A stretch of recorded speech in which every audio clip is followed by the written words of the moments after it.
Bismillahirrahmanirrahim. Alhamdulillahirabbil alamin wassalatu wassalamu ala nabiyyina Muhammadin khatamil anbiya'i wal mursalin wa ala alihi wa ashabihi wa man tabi'ahum bi ihsanin ila yaumiddin wa ba'du. Alhamdulillah, pada pagi hari ini kita lanjutkan kembali kajian kita dari pembahasan Al-Wajiz fil Adab Syar'iyyah, dan kita masih membahas adab tentang diri sendiri. Sekarang kita di poin ke-7.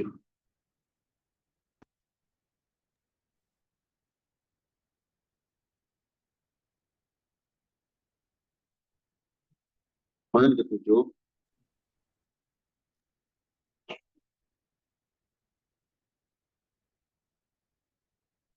yang bagi selayaknya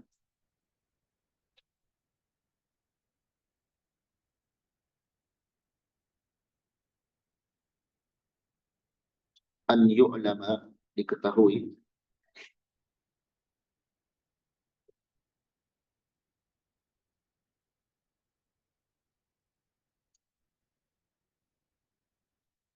anna nafsal insan ala thalathi darajat, bahwasanya nafsu manusia ada 3 tingkatan.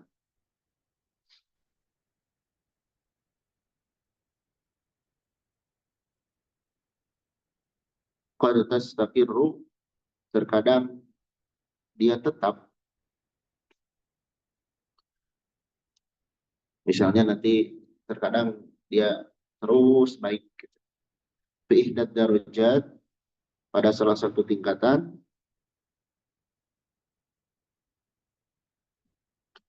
zamanan tawilan, pada waktu yang lama, atau qasiran, atau waktu yang sebentar.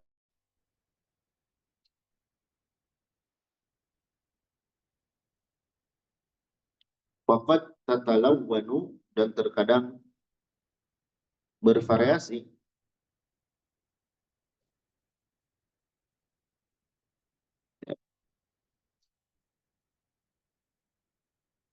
fil yaumil wahid, pada satu hari, bain aksar min darajat, antara banyak dari derajat-derajat.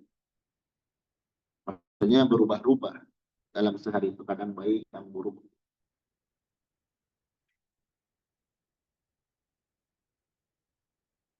Ini keimanan yang berpengaruh terhadap hal ini.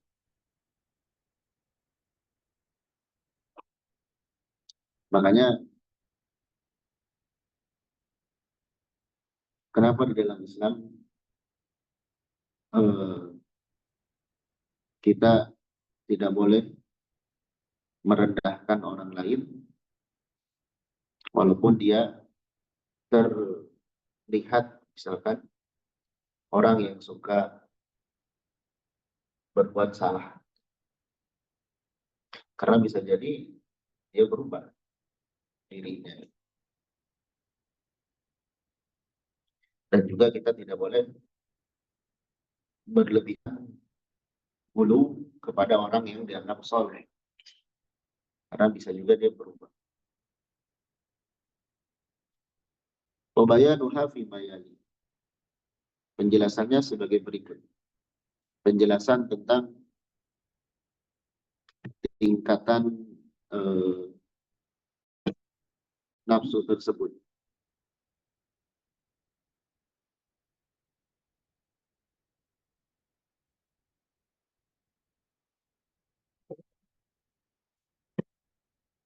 Darajatul ula, tingkatan yang pertama, yaitu an-nafsul mutmainnah, jiwa yang tenang.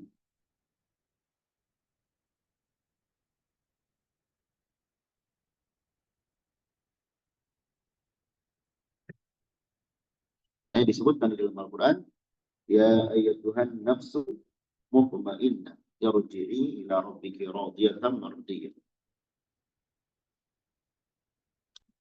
Ada penyebutan nafsu al-mutmainnah. Ada juga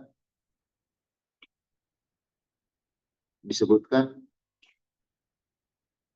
wa qalbuhu mutmainnun bil iman. Ya. Di dalam Al-Quran kata mutmainnah yang menunjukkan kepada jiwa itu ditemukan di dua tempat. An-Nahl ayat ke-106 dan Al-Fajr ayat ke-27.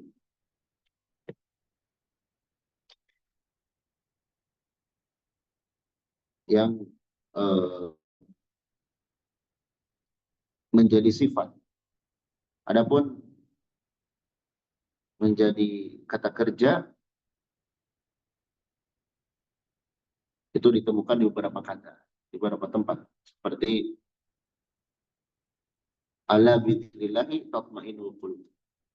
Nah, itu artinya tentram, jiwa yang tentram.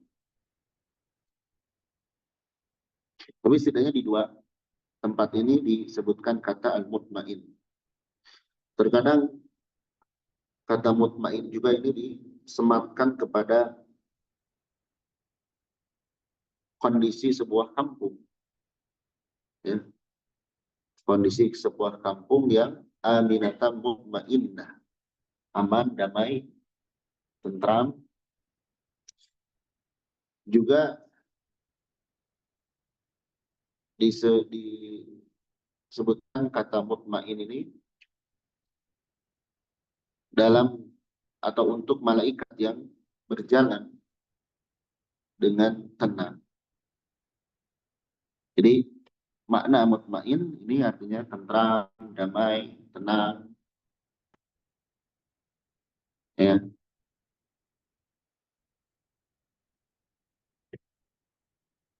Wahia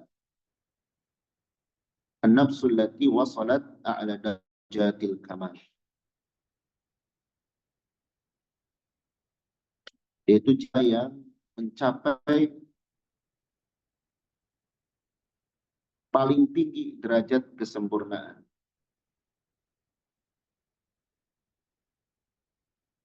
Ya.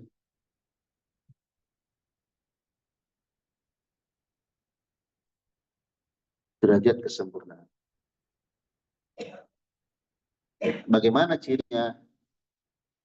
Kalau yang merasa jiwa mutmain, ada ciri.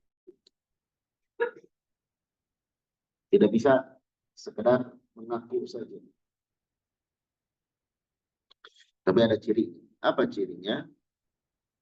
Atau bagaimana keadaan jiwa yang tenang itu? Faradiyat billahi ta'ala. Jiwa tersebut ridho dengan ketentuan-ketentuan Allah Subhanahu wa taala. Ridho dengan Allah Subhanahu wa taala. Nanti kita lihat ridho dengan apanya? Wa bi syar'ihi, dengan syariatnya.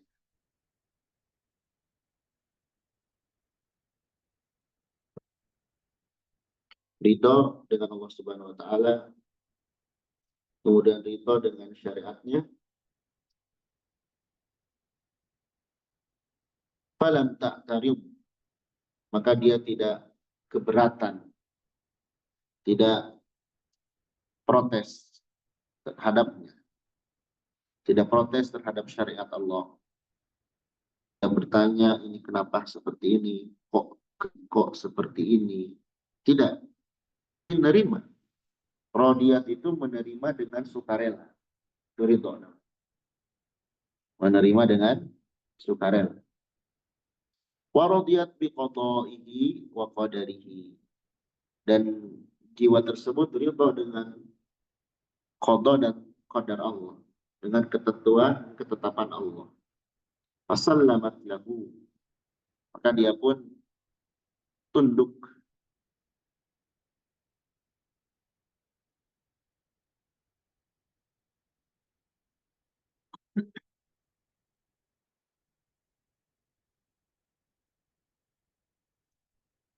terhadap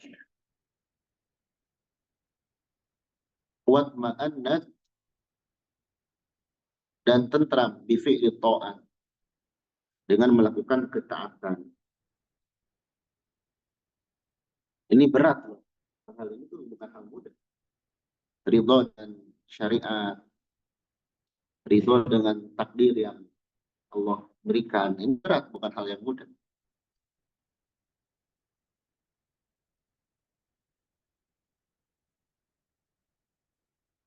Kemudian tenang dengan melakukan ketaatan. Karena ada sebaliknya, jiwa itu justru malas. Nanti ada penjelasan. Dia tenang dengan berbuat taat. Dan memang dengan ketaatanlah jiwa itu bisa tenang. Dengan ketaatan jiwa bisa tenang. Wahia radiyatun syakirah. Maka dia radiyah, ridho syakirah. Syukur.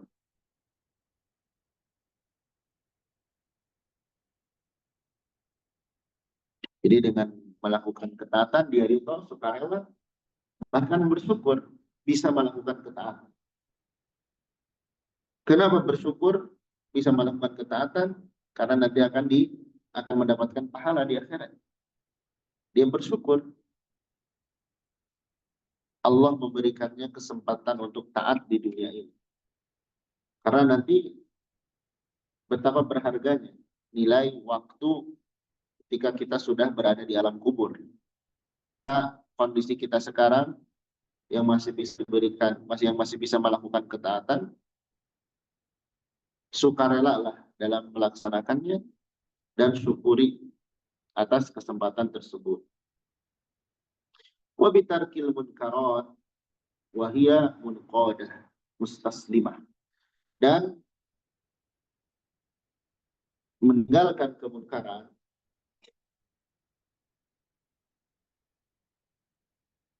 wa hiya munqadah, dia tunduk mustaslimah, patuh. Munqadah patuh, mustaslimah tunduk. Turut artinya dia atau jiwa tersebut mau untuk meninggalkan kemunkaran.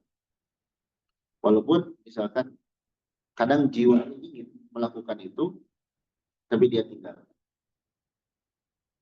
Karena tunduk kepada aturan Allah yang menyuruh dia untuk meninggalkan kemunkaran itu.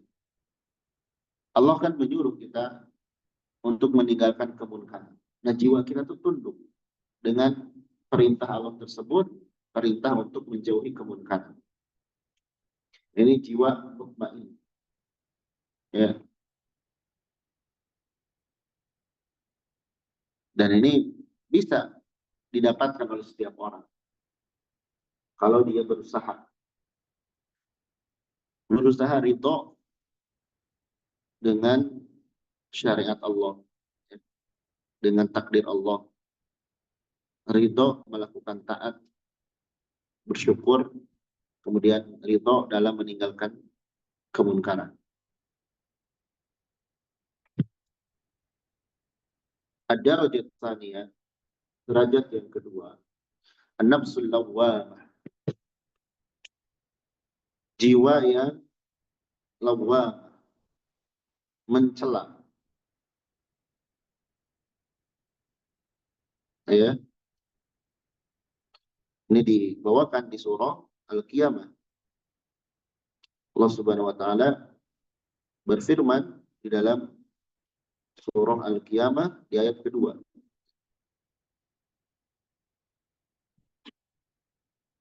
Allah bersumpah dengan jiwa yang mencela, menyesali dirinya. Artinya jiwa tersebut, kita lihat, wahiyallati talumu sahibaha. Itu jiwa yang mencela pelakunya. Ala taqsir fil ma'murat, atas kekurangan dalam melaksanakan perintah-perintah. Jadi misalnya kita tidak rajin ibadah, terus jiwa kita ada rasa saya ini kurang. Kenapa saya ini kurang? Wa 'alal ityani bil manhiyat, dan mencela karena melakukan yang dilarang. Misalkan seorang suatu waktu jatuh ke dalam dosa, dirinya sendiri merasa menyesal. Kenapa saya terjerumus? Nah, gitu.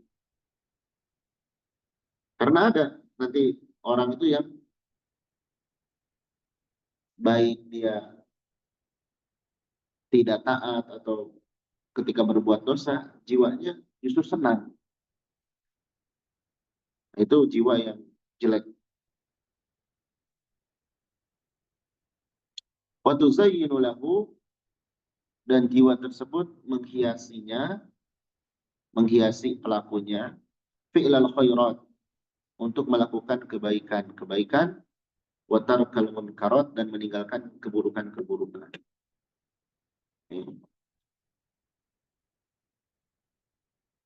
Jadi ini masih baik.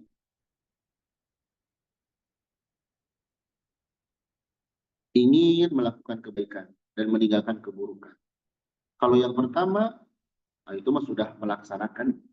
Kalau yang kedua ini, kalau berbuat buruk dia menyesal. Kalau ibadahnya kurang dia menyesal. Tapi dia suka melihat ketaatan, ya. Dan dia pun dalam hatinya melakukan kemunkaran. Itu nafsu al-lawwamah. Kemudian yang ketiga itu ad-darajat as-salisah. Tingkatan yang kedua adalah an-nafsul ammaratu bis-su'. Ya,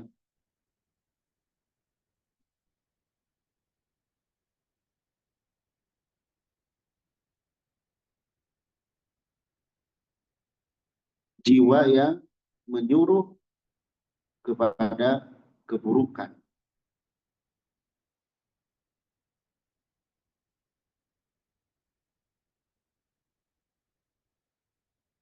Dan ini disebutkan di dalam surah Yusuf. Surah Yusuf ayat 53.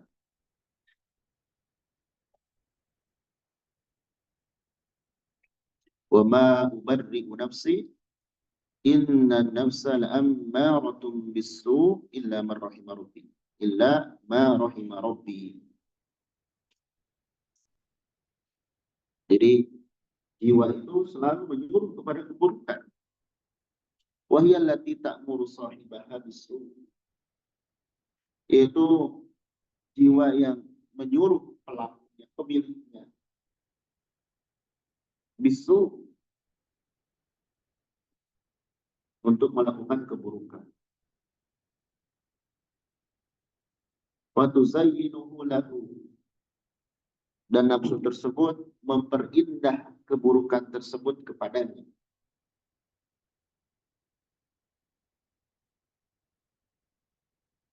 Jadi perbuatan-perbuatan buruk di matanya menjadi indah. Wa tusahhilu alaihi al-iqdama alaihi, dan menganggap remeh atau memudahkan kepadanya untuk melakukan keburukan itu.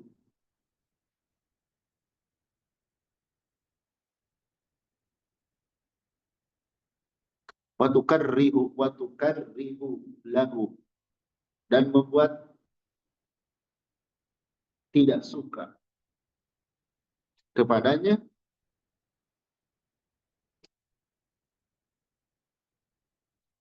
fi'lal khairi, untuk melakukan kebaikan. Ini jadi jiwa yang buruk ini senangnya yang buruk-buruk. Kalau diajak berbuat baik itu nggak suka.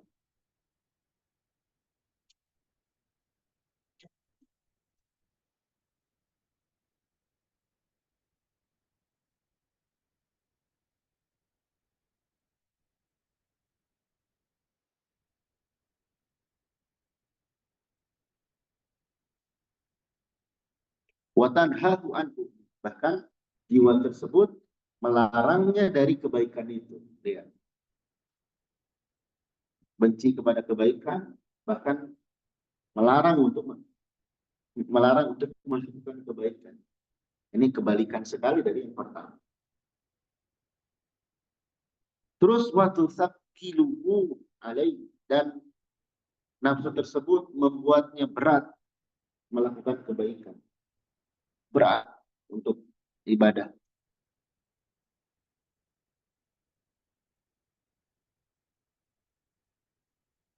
Waktu sidu abwabahu, dan menghalangi jalan-jalan kebaikan, dunahu, kepada orang lain, bahkan kepada selain. Jadi dirinya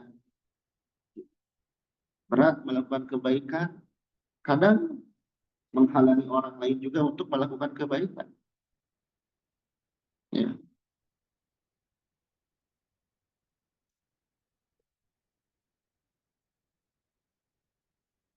Nah, ini 3 jenis nafsu. Ini banyak dijelaskan oleh para ulama, yaitu nafsul mutmainnah, nafsul lawwamah, dan nafsu al-ammaratu bis-su. Kita yang lebih tahu terhadap diri kita. Kita termasuk yang mana. Tidak mengapa, namanya manusia. Tidak kemudian justru kita merasa pede berada di tingkatan yang pertama. Sehingga kita jarang introspeksi, jarang taubat. Masih mending kita merasa di yang kedua. Atau bahkan kita introspeksi, jangan-jangan diri kita termasuk yang ketiga. Ya segera atau berubah. Allah Subhanahu wa taala menerima taubat kita. Dan perlu diketahui, lihat, dalam sehari itu terkadang jiwa manusia itu bisa bervariasi.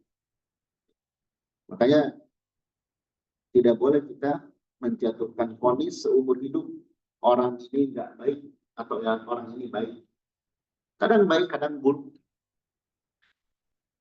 Ketika baik, dia doakan semoga istiqomah. Ketika buruk, dia nasihati, kemudian doakan juga supaya berubah. Gitu.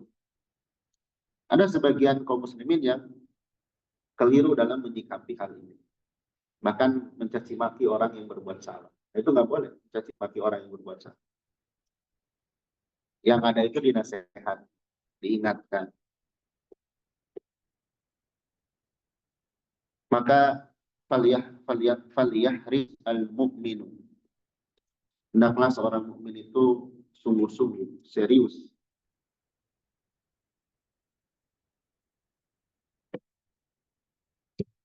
Ala tarbiyati nafsihi. Untuk mendidik jiwa.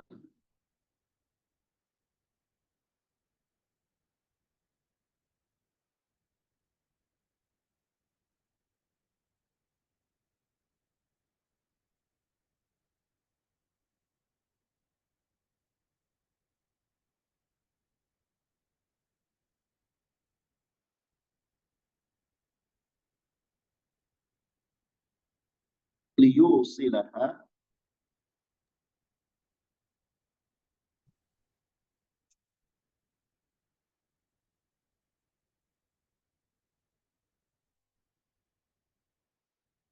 agar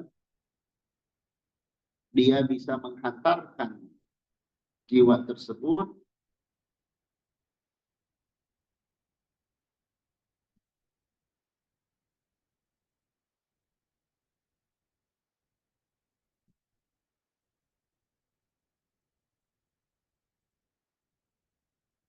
ila akmali darajat, kepada derajat yang paling sempurna. Jadi cara meraih perkara tersebut yaitu dengan mentarbiyah diri, mendidik diri supaya terbiasa dalam hal-hal yang baik. Ya bisa dengan kita tinggal di lingkungan yang baik, bergaul dengan orang-orang soleh agar terbiasa, dan orang-orang yang buruk. Baik, Anda dulu sebentar.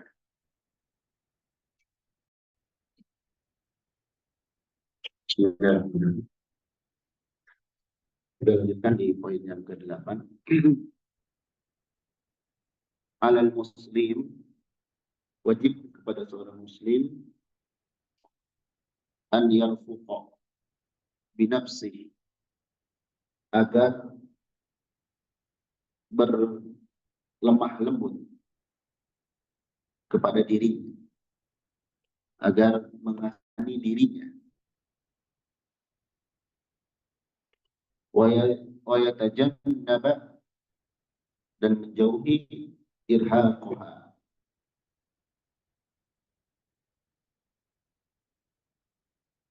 yang membuat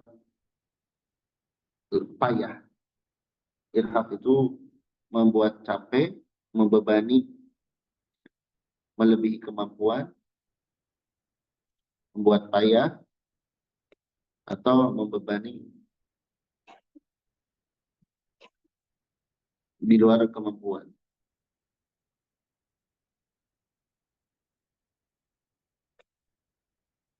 Bi'ai amrin, dengan perkara apapun, min umuri din, dari perkara-perkara agama, awi dunia, atau perkara dunia. Jadi harus kita mengasihani juga kepada diri kita, jangan membuat payah dan membebani di luar kemampuan. Tapi bukan berarti di sini malas-malasan, enggak. Ingat, di atasnya nih harus falyahdis, sungguh-sungguh bermanfaat, sungguh-sungguh serius untuk mendapatkan hal-hal yang bermanfaat. Wa min dzalik, di antara bentuk kita membebani diri yang berlebihan,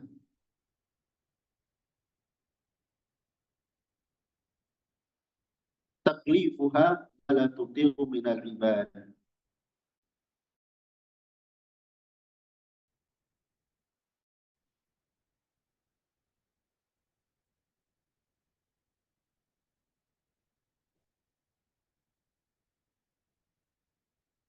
membebani jiwa tersebut, mala tutiku, yang dia tidak mampu, minal ibadah, dari ibadah-ibadah.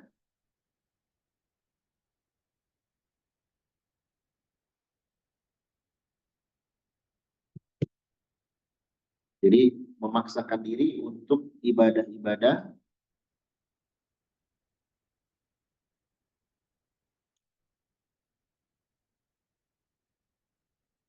terutama yang sunnah. Nanti kita lihat yang sunnah, wal isqalu 'alaiha, dan memberatkannya, menjadikannya berat, bil kasir, dengan memperbanyak, min nawafili, dari sunnah-sunnah as-salat aw siyam wa ghairiha, sunnah-sunnah salat, saum, atau selainnya.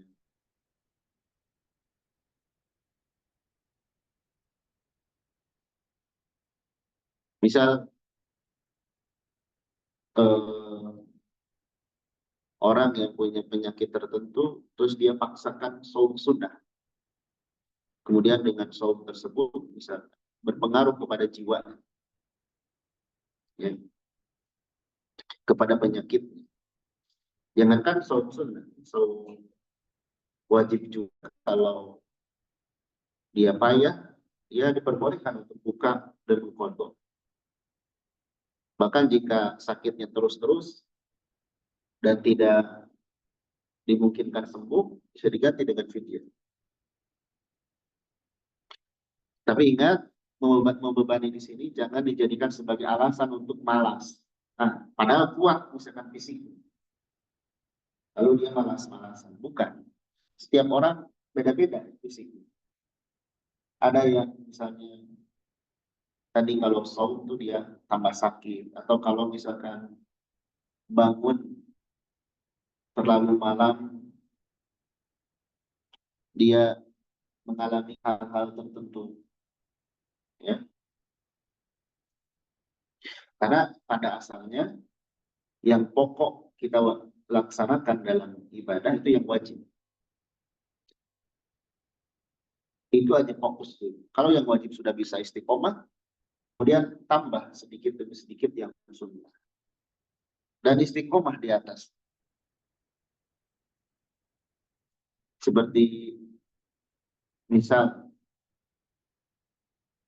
kalau kita belum bisa istiqomah di sholat sunnah selain rawatib, maka istiqomah dulu sholat sunnah rawatib.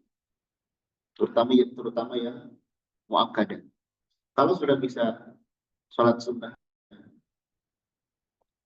rawatibnya istiqomah, kemudian ditambah dengan sholat yang lain.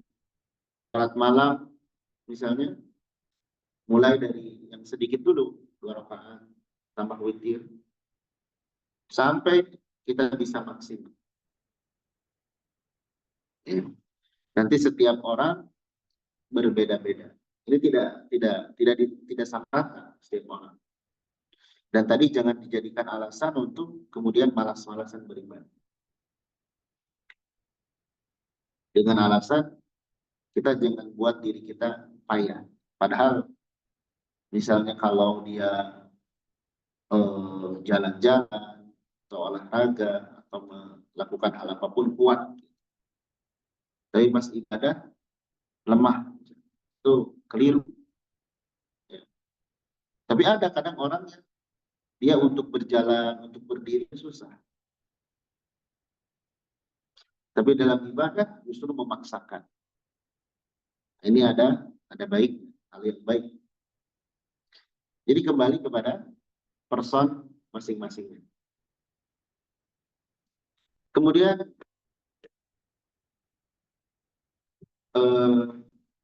di antara bentuk membebani diri yang atau ya membebani diri di luar batas kemampuan, aliklanu minan naum, mempersedikit tidur.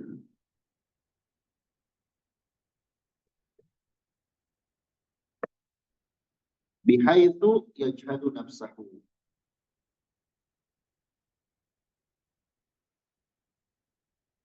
sehingga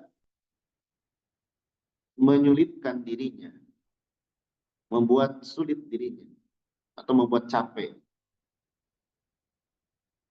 Buat capek, membuat sulit dirinya, wa yudiru biha, dan membahayakan dengan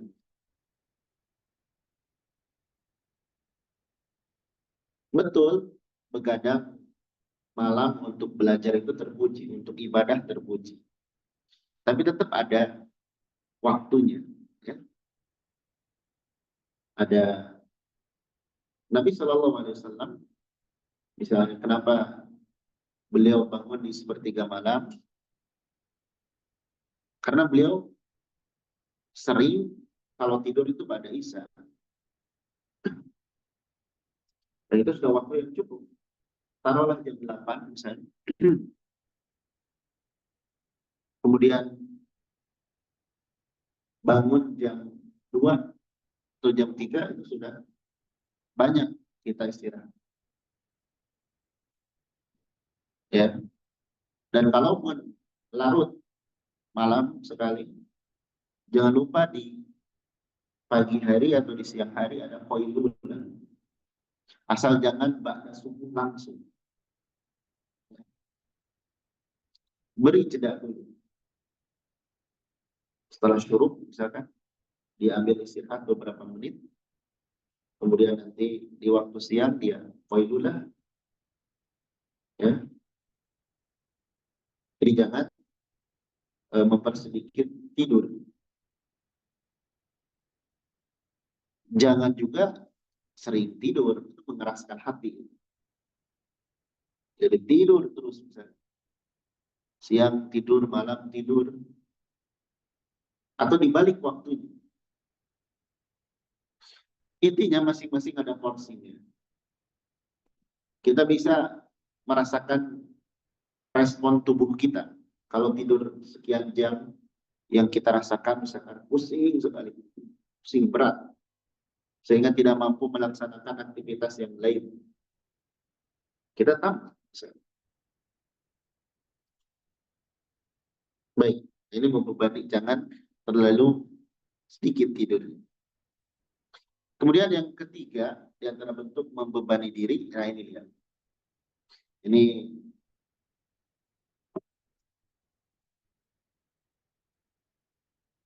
hal yang penting di zaman sekarang atau di sepanjang kehidupan manusia. Apa itu? Isqaluha, memberatkan diri biduyun, dengan banyak berhutang. Dengan banyak berhutang.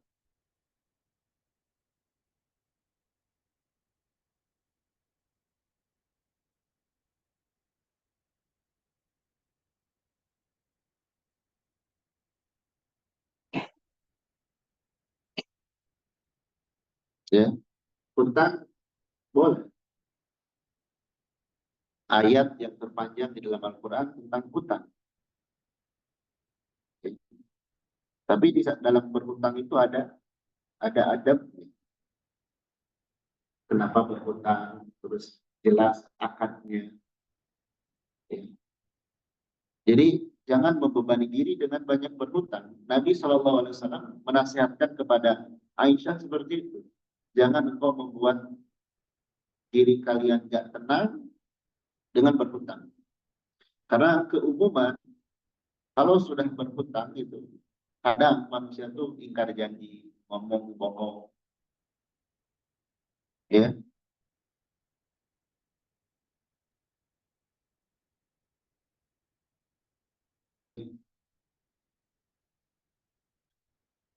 Min ghairi hajatin masa, tanpa kebutuhan yang mendesak untuk itu.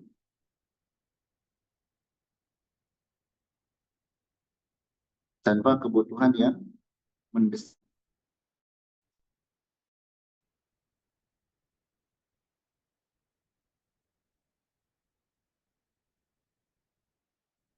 Tapi kalau kebutuhan mendesak, tidak masalah.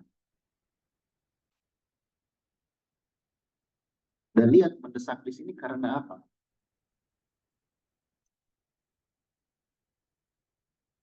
Jadi jangan membebani diri dengan berhutang tanpa kebutuhan mendesak.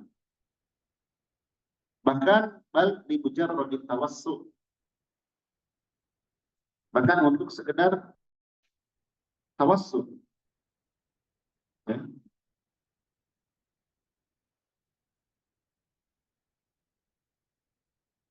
Tawassul itu untuk berlapang-lapang, untuk berlebih. Padahal dia mampu sederhana. Tapi ingin kelihatan lebih, akhirnya dia berhutang. Alladzi la hajatalah, yang dia tidak butuh terhadap, tidak terlalu butuh. Ya, kendaraan, misalnya kita cukup dengan sepeda, sudah. Jangan ingin motor atau mobil. Cukup dengan motor, sudah. Jadi sesuai kebutuhan, bukan keinginan. Hidup itu akan bahagia kalau kita punya prinsip sesuai dengan kebutuhan, bukan keinginan. Dan hidup akan sengsara kalau selalu ingin memenuhi keinginan. Contoh sederhana ya. Orang itu ada yang ganti barang karena rusak dan karena bosan. Orang yang ganti barang karena rusak, nah itu berarti dia mengganti karena butuh, karena sudah rusak. Bahkan sebagian orang sudah rusak pun dipakai karena nggak punya lagi. Ada juga orang yang diganti itu karena bosan, udah bosan aja. Padahal fungsinya masih bagus. Misalnya. Dia kalaupun mampu untuk itu, ya silahkan. Tapi kalau harus menghutang dan sebagainya, nah ini membebani diri. Au awis safar linuzha, atau untuk jalan-jalan berpoya-poya, bersenang-senang.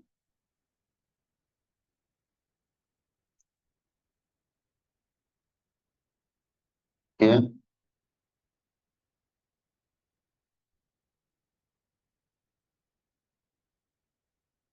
untuk pelesiran, jalan-jalan, untuk ini, untuk refreshing, gitu ya. Kecuali untuk safar yang manfaat, untuk umroh, untuk haji, itu pun kalau dimungkinkan dia bisa mampu untuk membantu. Ya.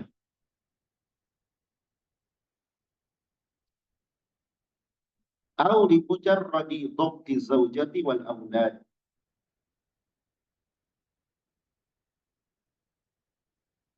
atau sekedar memaksakan keinginan pasangan dan anak-anak.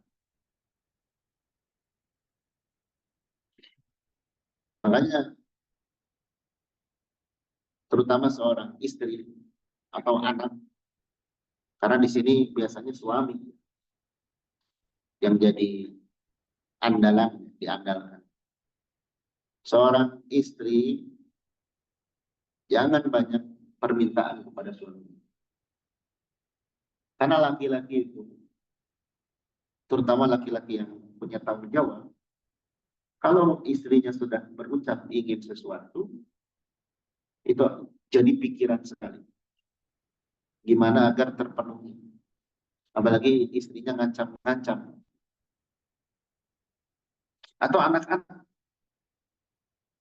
yang masih anak-anak, yang masih segala sesuatu itu minta ke orang tua. Jangan banyak minta yang melebihi batas kemampuan orang tua kita. Lihat orang tua kita. Lihat bagaimana lelah letihnya mencari maisha. Ada yang sampai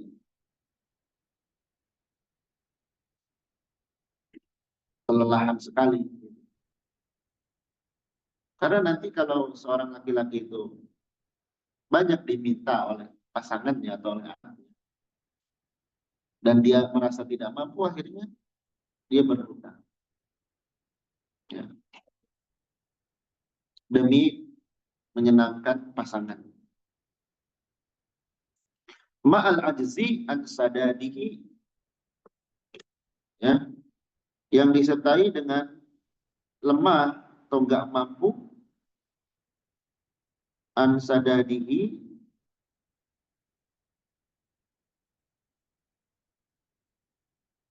dari melunasinya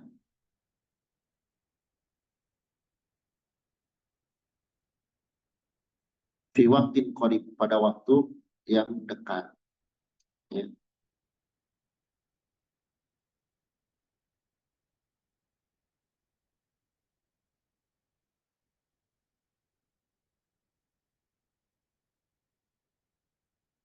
Nah ini, ya. Jangan memaksakan diri berhutang untuk hal yang kita masih bisa sabar untuk itu.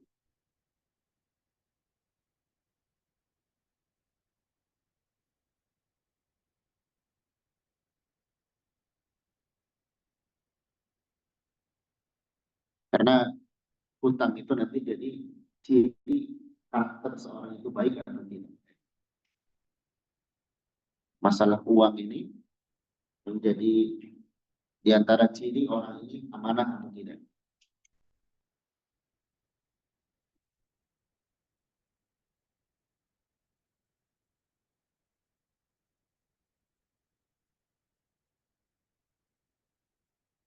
min asyaddil afatin nafs, antara yang paling parah kerusakan diri,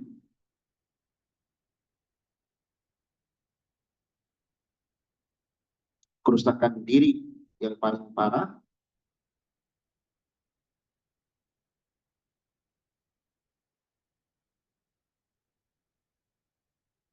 apa? At-ta'ali biha, merasa tinggi dengannya,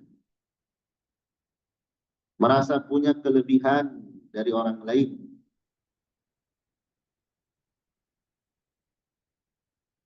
wa ru'yatuha fawqal akharin, dan dia melihat dirinya di atas orang lain, baik sisi fisik merasa lebih ganteng atau lebih cantik, dari sisi kemampuan merasa lebih pintar, dari sisi harta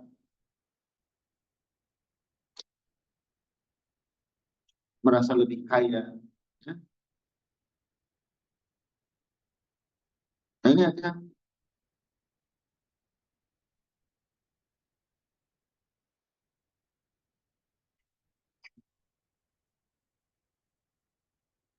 ada, dan dengan demikian atas dasar itu iddatu madhahira,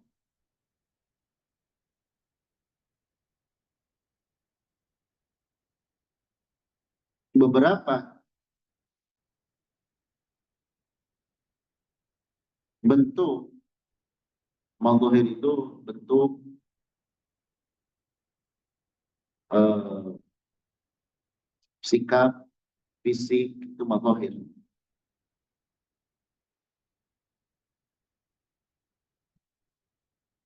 Beberapa bentuk ja'a syar'u bil mad'i biha, syariat datang dengan larangan dari wa tahdir, dan mengingatkan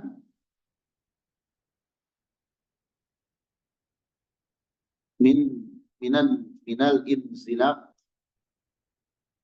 atau inzalab,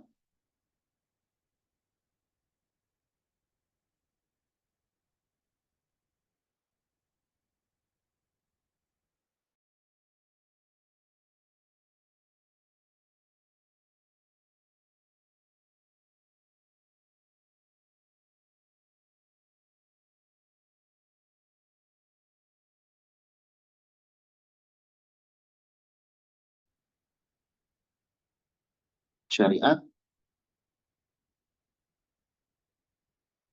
ya melarang beberapa penyimpangan dalam hal-hal tersebut.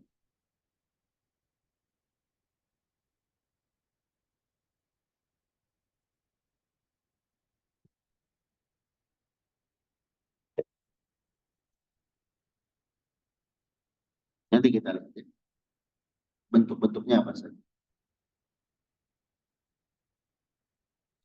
Famin hakin nafsi, di antara hak diri ala sahibiha, terhadap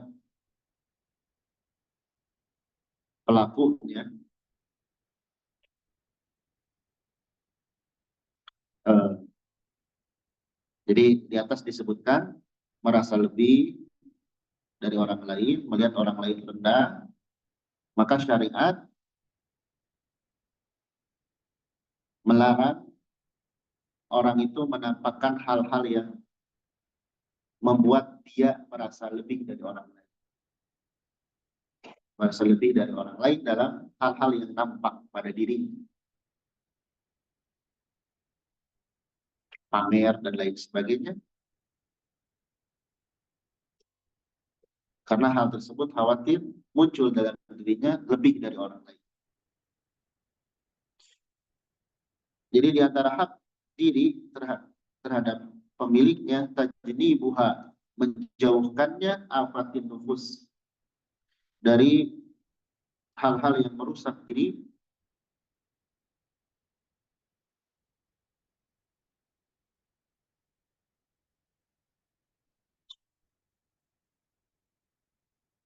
al-murdiyah,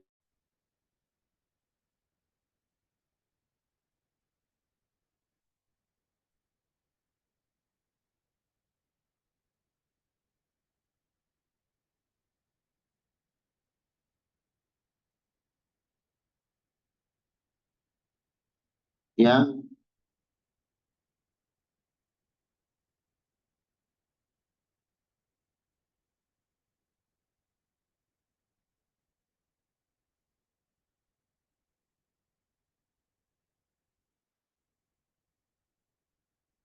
eh,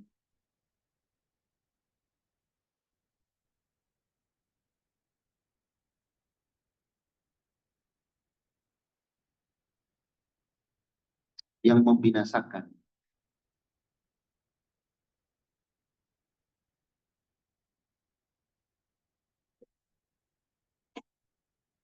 Lihat apa saja yang membinasakan diri, yang kadang ini masih kita lakukan. Wa min dzalika diantaranya al-kibru, sombong, wal ghurur,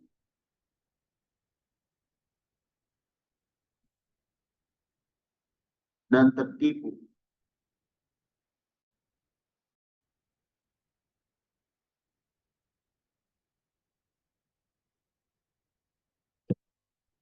wa ta'ali, merasa tinggi, alal akharin, di atas orang lain,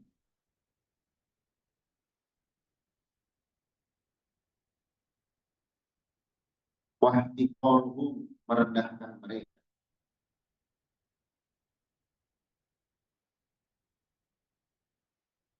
sehingga nggak mau gaul, kemudian ya merendahkan, nggak boleh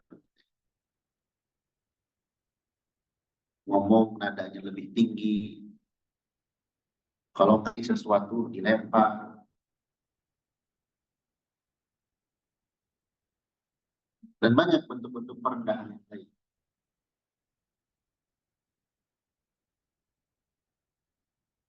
Waradaki, dan menolak kebenaran alladzi ma'hum, yang ada bersama mereka.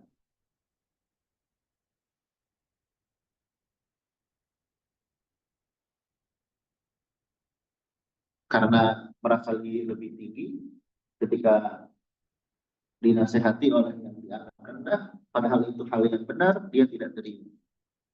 Sombong. Ini sombong. Ingat, nilai diri kita yang paling penting itu di hadapan Allah. Jangan merasa istimewa di hadapan manusia. Seelok apapun fisik kita, sebanyak apapun harta kita, sebanyak apapun ilmu kita, sebanyak apapun ibadah kita.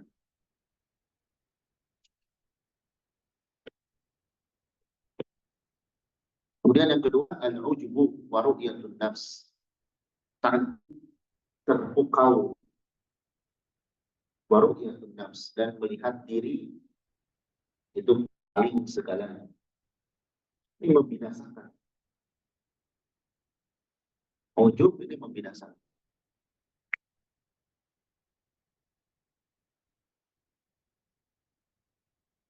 Terpukau dan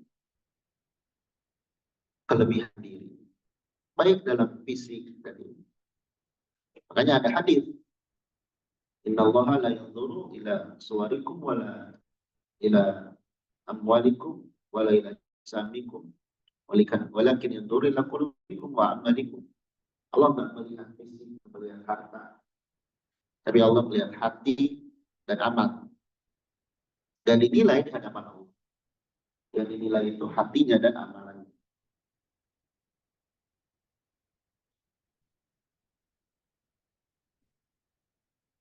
Makanya seperti kita memuji orang atau dipuji orang. Kalau orang yang takut perkara ini sangat hati-hati. Kalaupun memuji, paling cukup sekedar Masya Allah, tabarakallah. Tidak berlebihan. Dan kalau dia dipuji, dia anggap itu, dia kembalikan kepada Allah. Atau dianggap dia belum pernah mendengar hal tersebut. Karena ada orang yang misalkan lingkungan sering dieluk-elukan, oh dipuji, dipuja, disanjung. Kemudian ketika pindah ke lingkungan yang lain, orang-orang pada cuek, terus dia merasa sakit hati. Nah ini dianya yang nggak benar. Selalu berharap sanjungan dari orang. Jadi orang yang paham hal ini, dia akan berhati-hati dalam mengapresiasi. Ya. Baik. Kemudian yang ketiga, nah ini juga membinasakan hubbus syuhra, cinta ketenaran, keterkenalan. Ini penyakit yang kronis di zaman sekarang. Ingin terkenal. Kalau bisa terkenal dengan harta, dia habis hartanya untuk terkenal. Kalau bisa terkenal dengan ilmu, dengan kemampuan, dia habiskan ilmu dan kemampuannya untuk terkenal. Bahkan demi syuhra, terkenal, orang itu udah tidak punya rasa malu. Ya. Sudah tidak punya rasa malu. Dia cinta keterkenalan, wasa'yu ilaiha, dan berusaha untuk mendapatkan. Ya tadi, demi terkenal. Kalau sudah terkenal, dia senang dengan banyak orang yang memuji, menyanjung, atau memberinya uang, hadiah. Ini hati-hati. Ada orang yang ya aneh-aneh. Ada orang demi terkenal, konten tahu sekarang. Kita tidak mencap semuanya seperti itu, enggak. Cuman keumuman. Kalau kita tanya secara jujur, maksud kamu berbuat seperti ini apa? Pasti karena ingin viral. Dan masih banyak hal yang lain yang lebih bermanfaat yang kita harus lakukan. Jangan kemudian juga kita, wah berarti nih orang-orang yang terkenal nggak baik. Enggak. Ada orang itu yang muncul terkenal dengan kapasitas ilmu dan lain sebagainya. Dia pun tidak ingin seperti itu. Tapi memang Allah takdirkan dia dikenal, itu nggak masalah. Tinggal dia menjaga hatinya. Ada juga yang sengaja ilmu biasa, lainnya pun biasa, tapi dia memaksakan diri untuk muncul. Berat manusia itu kalau sudah dipuji, dia akan merasa tinggi. Makanya yang kita selalu kenang dalam diri kita bukan prestasi-prestasi kita, bukan jasa-jasa kita, tapi selalu kenang dalam diri kita ini kekurangan-kekurangan kita. Oh, saya ini banyak dosa, banyak kurang. Ya, bukan tuh lihat hasil selama ini. Kalau kita tanya balik, emang itu apa manfaatnya nanti di akhirat? Ya, nah, ini penting kita renungkan. Jadi penulis di sini membawakan 3 yang merusak jiwa kita: sombong, ujub, dan cinta keterkenalan. Sehingga tadi beberapa hal-hal yang menampakkan sesuatu yang bisa membuat tergelincir itu hilang.